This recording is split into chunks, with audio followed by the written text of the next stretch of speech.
Friends, welcome to our channel. In today's UPSC Toppers Answer Copy Analysis, we are going to discuss UPSC 2023 Topper All India Rank 17 SWATI Sharma's Answer Copy. Let's go into the question which has been asked here, friends. So this question is picked from GS Paper 2 component of your governance component in the syllabus. So let's go into the question which has been asked here. As per the recently released report of the Economic Advisory Council to the Prime Minister, there is an urgent need to limit the size of the government in India. Do you agree? It's a 15 marker question and they have asked to answer in 250 words. Friends, for 15 marker we know very well in the UPSC mains examination they will be giving us a maximum of only 3 pages to write. If you look at the total number of pages given here, they have also given the same 3 pages and the topper has used all the 3 pages efficiently and she has filled the content. Okay friends, let's now look at the question which has been asked here. If you look at this particular question, there is only a main component and only one segment in the question that is talking about to limit the size of the government, and this particular question is belonging to opinion based question. And in the UPSC examination, friends, whenever opinion based question is asked in the examination, you should show highest level of maturity that you are preparing for an IAS examination and aspiring to be an IAS officer. The reason being that whenever you give opinion, it should not be like without evidence. So you should talk with concrete examples by making use of any committee recommendation, Supreme Court judgments or any other government reports which has been published. You should authentically use it to justify the points which you are giving. This is one thing first we have to remember. So we have to make use of proper data or any facts to validate our argument. That is something which we need to remember in opinion based questions. And the number 2 is, friends, whenever we write a opinion based question, there is also a high risk that we may not get or fetch high marks also in mains exam. Reason being that most of the times whenever they ask a opinion based question, we may tend to show our biasness to the UPSC mains examiner. Please kindly avoid that, friends. Reason being that since you are preparing for IAS examination, they will look for a balanced answer and balanced stand in most of your answers. At the same time, they will look for your critical analysis and critical thinking in most of your answers. So you should show that to the examiner in the limited time and space available. If you look at this particular question, whenever we write an opinion based question, as I said already, there are actually a possibility of taking 3 ways. One is either you support the statement whichever is given, another one is taking a stand against the statement, and the third one is coming out with a balanced one. I would say in most of the cases, if you could come out with a balanced stand, you have a very high chance of getting good marks in UPSC mains exam. Okay friends, let's now come to this particular question. Since it's a 15 marker, one thing we need to remember is we need to somehow come out with 15 points. Suppose if you take a stand, that is if there is an urgent need to limit the size of the government, that is better. If you take that stand to limit the cut short the number of people in the government, then you will be having only some kind of points to support, to write some points to justify the stand. In such a case, what will happen is you cannot come out with 15 points. But if you could support as well as criticize that stand, then you might have more number of points. On the other side, if you could support and then you disagree, then you come to a balanced stand, then you will have even maximum points to write. And if you look at this particular UPSC topper, the only thing what uniqueness which we can today identify in her answer is that is the balanced answer which she has written. This is something we need to learn in most of our answer writing practice, friends. Let's go into the question. As usual, let's look at the structure of the question. The structure of the question is here written in a 4.5 lines. So I would say 2 to 3 lines would be very ideal to write an introduction, and followed by the introduction she has written the body of the answer, and the body of the answer as usual there is a proper subheading in the manner that she has highlighted that uniqueness of the title to the examiner and followed by a point wise approach. So overall if you see, friends, she has used here one major subheading and another one second subheading here, and then finally she has came out with a concluding thing before the conclusion. So conclusion again she has written in a 3.5 lines. I would say that is one of the ideal way to write a conclusion. So overall, if you look at this topper's answer copy, the one of the uniqueness, as I said already, is the way she has presented the answer, friends. Because in UPSC mains answer writing, what is very important is, even though we have so much content with us, you need to give to the examiner in a proper presentable way. If you look at this topper's presentation, it will be very much impressive to the UPSC examiner at the go only. Reason being that for the subheading she has used box and underlining approach, and even for every point she is writing, she is underlining the keywords which is required, so that the examiner don't even need to read the complete sentence to come to a conclusion for the statement whatever she has written. They just need to look at the keywords and they can give the marks for her. In such a manner she has made the examiner's job very easy. Whenever if you do that job, then you have very high chance of getting good marks in UPSC mains exam. Okay friends, let's now focus on the answer which she has written.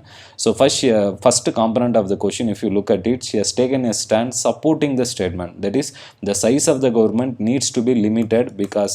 So she has written all the points, almost like 8 points she has written supporting whatever the question has been asked, that is whatever they have mentioned in the statement. But after that, then she is trying to bring in her argument in the answer. I would say in UPSC mains examination, this is the way you need to present your answer also, because first what she is doing is she is trying to agree to the statement. In the second component, she wanted to disagree to the statement. So she is trying to put the points, what are the other ways. Suppose if you increase the size of the government, what are the other positives you have. So after mentioning that, if you look at it, even in the second component, she has came out with 5 points. So one side for agreeing the statement, 8 points she has written. For disagreeing it, she has came out with another 5 points. After that, if you see friends, then she has come to a temporal analysis. That is, she is talking about the present status. That is, if you look at the present status, as per the constitution, there is a limitation on the number of ministers who can take, that is sworn in as Council of Ministers as per 91st Constitutional Amendment Act.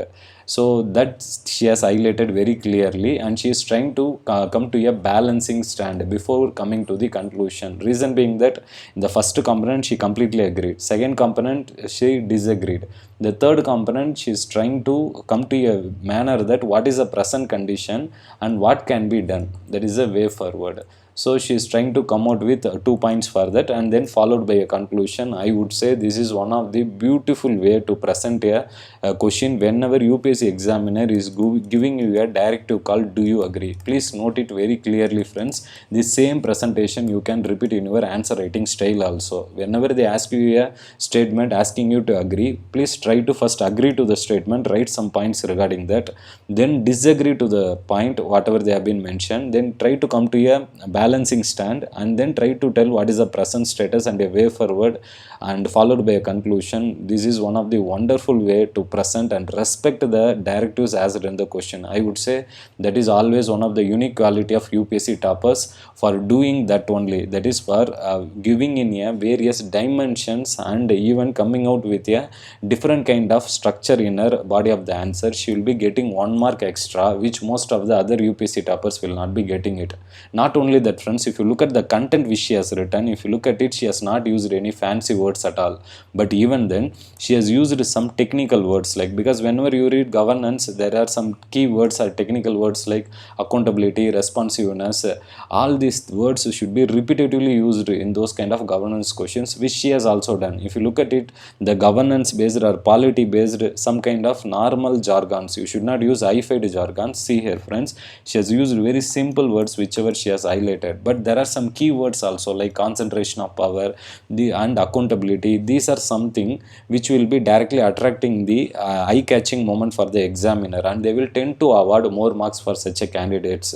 So overall, let's come to the now marking pattern friends. As I said already, for the first component she has written 8 points, and for the second component she has written 5 points, followed by before concluding she has written in the way forward so another 2 points. So for a 15 marker question she has written 15 points, and that is one of the most of the qualities of all the UPSC toppers we have been seeing in this topper series friends. 10 marker means 10 points, 15 marker means 15 points. In such a case, the UPSC examiner need to award at least a minimum half a mark per point which you are writing. So overall, if you look at it, let's leave the way forward component. Remaining 13 points she would have got these 6.5 marks. 6 to 6.5 marks would have been easily awarded. And if you come to the conclusion, so conclusion she would be getting half a mark, and as well as for the introduction half a mark, since it being lengthy.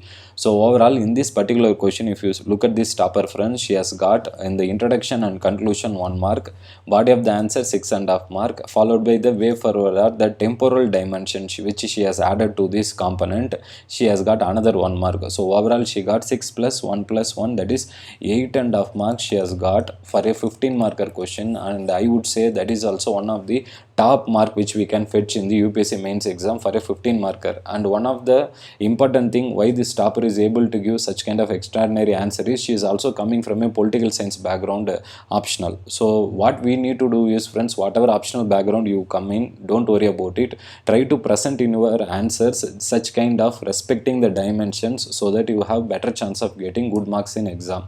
Let's come to the concluding section. So what are the learning points we have got to know from today's video is, all of the UPSC toppers are using structure of the answer, that is introduction, body, conclusion, but the body of the answer they are varying it, that is even though they are using subheading approach come point wise approach, but they are always trying to respect the keywords. This is something which we have seen even yesterday also, All India Rank 1 Aditya Srivatsava has done.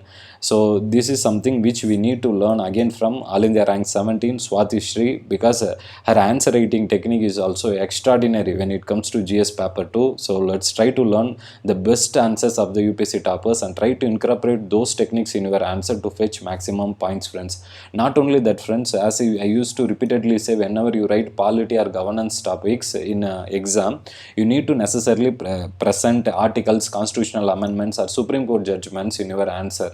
If you look at this UPSC topper also, she has used constitutional amendment that while justifying the balancing stand. This is something which we need to do consciously. Not only that, we need to also validate whatever stand which we are giving with the help of authentic government data, report or committee recommendations. Even this topper, if you look at it, she has mentioned the second ARC report. Always for the governance component, whenever you read, friends, I would advise you to take some summary from second ARC report and try to include that before writing a conclusion or in the conclusion segment to fetch more marks.